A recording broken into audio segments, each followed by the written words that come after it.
One thing that I really want to focus on for my personal collection moving forwards into 2025 is to have all of my bases covered so that I always have a point of comparison when making my videos. Think of that as a bit of a New Year's resolution from me and something I'm going to try and stick to. This came to mind when I was making my bronze video last week, an area that I don't yet have any personal experience with, but it also got me thinking, what exactly do I mean by all the bases in a watch collection? In truth, I think it's something that I need to think through carefully. But one thing is for sure, a chronograph belongs there. While I do have my Speedmaster reduced, this channel clearly has a focus on more budget models, so I wanted to see what options are available for less than $1,000. With that focus set for the video, let's look at the rules that I followed. First of all, it must be an analog chronograph movement. I'm not having any digital stopwatches featured here. Secondly, it must be available for less than $1,000.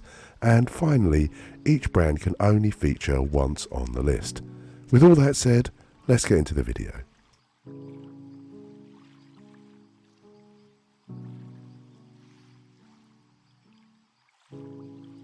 Now, I think that the Edifice EFB-730D, despite its position as the cheapest watch featuring on the list, has a shout at also being the best looking.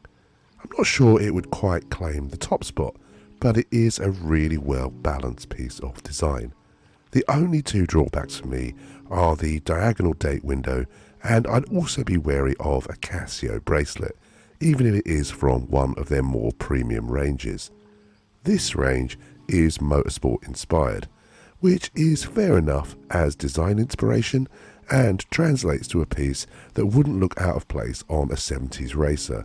I think this on a colour matching rubber strap would be a real bargain looker.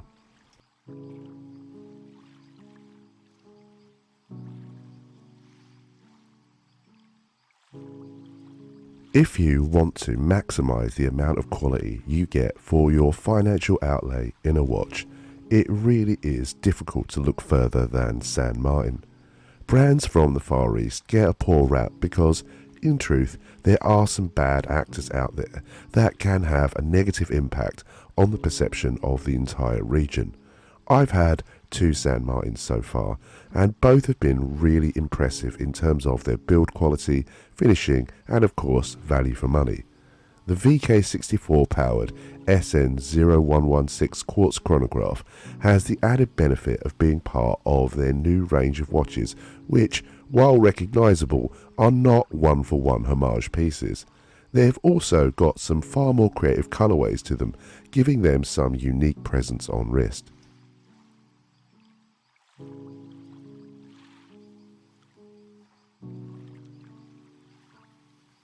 I think that Boldr have a design language across their range that is instantly recognisable as their own. It's a modern, often chunky and angular, bold aesthetic that I think pairs really well with the subdued tones of titanium. In my opinion, the Field Medic 2 is the real gem in their lineup, and as it's now one of their older models that they still have in production, there are often a lot of sales for old stock models on their website. The Mecha Quartz movement provides a smooth sweep to the chronograph hand when it's in operation, and there are a lot of different variants available to suit your tastes.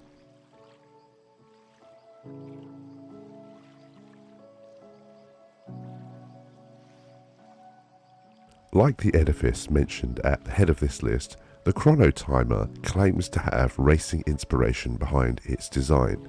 That may well be true, but when I see this piece, and indeed others from their back catalogue, all I can think of is Fender guitars and Marshall amps. Not too sure why that is. It might be the similarity between the Geckota and Gibson logos that does it, but regardless, I see this as a compliment, not a criticism. The double-dialed cushion case with the date window at 6 looks really clean, and if you've not heard of the brand before, they are run by the same man as Watch Gecko, who you may well be more familiar with. This piece is powered by the Miyota 6S21 movement, and can regularly be found with hefty discounts, particularly on the WatchGecko website rather than their own official page.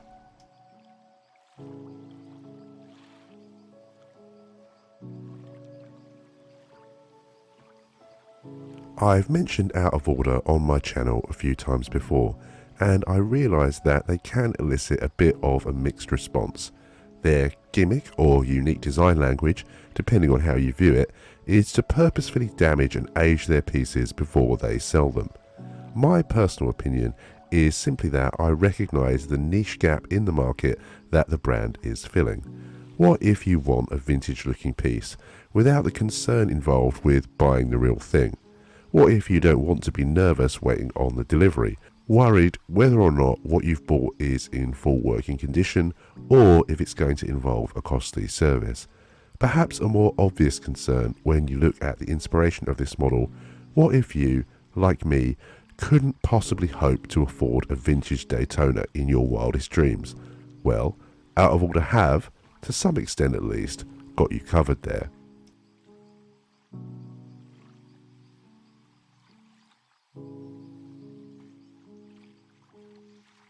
Easily the most famous piece on this list, having once graced the surface of the moon, the Lunar Pilot does require a big wrist to pull off, even if you get the newer downsized 43.5mm variant.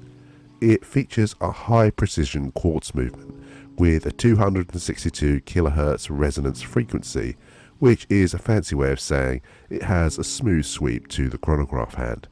If you are after something with genuine heritage, this is a hard piece to beat below $1,000. It's got a similar aesthetic to the Omega Moonwatch, but I've always really loved those long sweeping pushers, which give the Lunar Pilot its own design feel.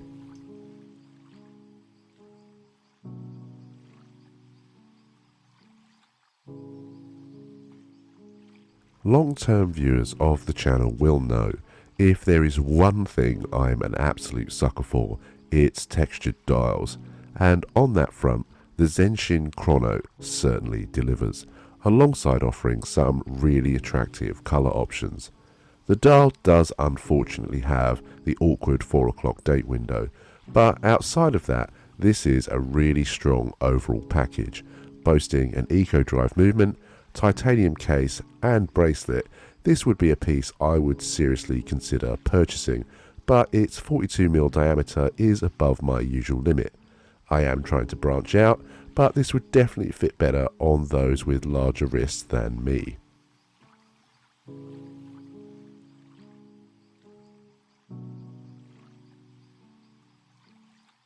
Now, those of you in the know when it comes to chronographs will probably have been screaming at the screen, wondering why on earth nothing with the ST1901 has featured on the list yet, as realistically this is the one manual chronograph movement you're going to get in a watch below $1,000 when purchasing new.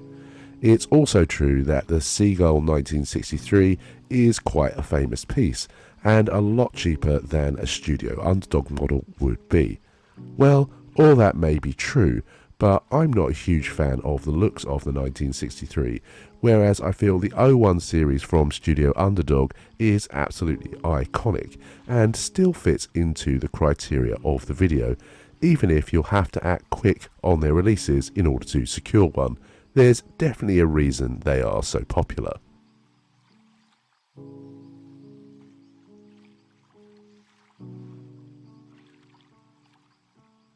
The C63 Valour's design is based on the three major wings of the UK military. The Army, Navy and Royal Air Force are all represented on the caseback in the form of their respective crests. The subdials of the chronograph also feature a hand coloured to represent each of the services. These subdials are comparatively large and distributed equidistantly in an equilateral triangle formation, with the remaining white space being filled with the brand logo and printwork. I don't think you need to be from the UK or remotely patriotic to appreciate this design, but I should note that the price quoted is for this piece on a rubber Aquaflex strap, and you will pay more for either the Boldr or Consort bracelet options.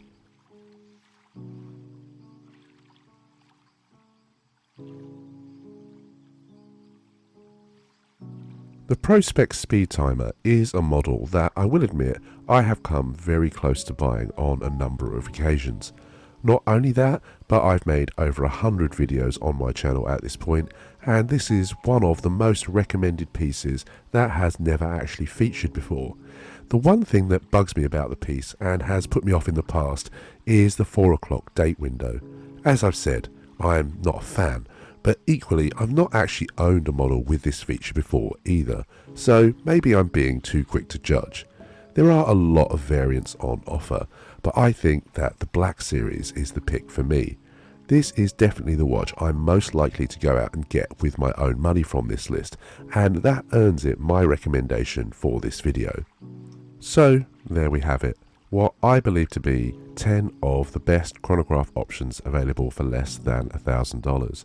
I will just apologise for my voice. I'm still really not feeling at all well and can only hope that it hasn't affected your enjoyment of the video. This actually took me longer to record than anything else I've ever made. There were just so many takes interrupted by coughing and spluttering. Still, we soldier on, and as ever, I'm sure you will have some thoughts on this list. Let me know if there are models I've missed that you feel are more deserving. I've left quite a gap between the most expensive model featured and the $1,000 limit, and I feel I must have missed a few great models in there. I'd be really keen to hear what other complications and styles you feel are must-haves in a watch collection too. As ever, thank you for your time. If you've enjoyed what you've seen or found it informative, consider dropping the video a like and subscribing for more content like this in future.